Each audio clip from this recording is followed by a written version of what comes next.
This is the Lone Crater YouTube. We hope this video helps.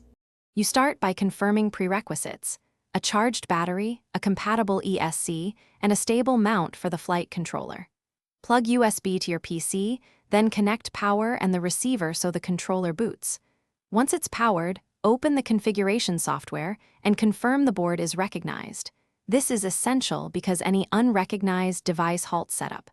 Make sure to note port names and labels, and lock the controller mechanically to prevent vibration before moving to input mapping. Now you map transmitter channels to the controller so inputs correspond correctly. Set trims to neutral and verify 1000-2000 micro-S ranges. Calibrate sensors, accelerometer on a flat surface and compass away from metal. This prevents drift in flight. Next, configure basic flight modes and begin PID tuning by using conservative gains. This reduces oscillations. After each small PID change, perform short controlled hover tests to observe behavior. Because iterative, finish with safety and verification. Remove props, then run a low throttle motor test to confirm motor directions and arming behavior.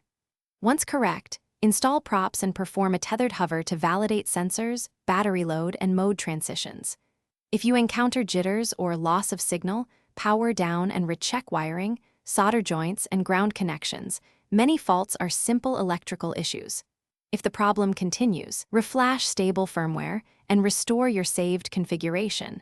This often resolves corrupted settings without replacing hardware.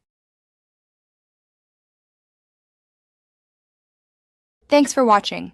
Consider subscribing if we helped you.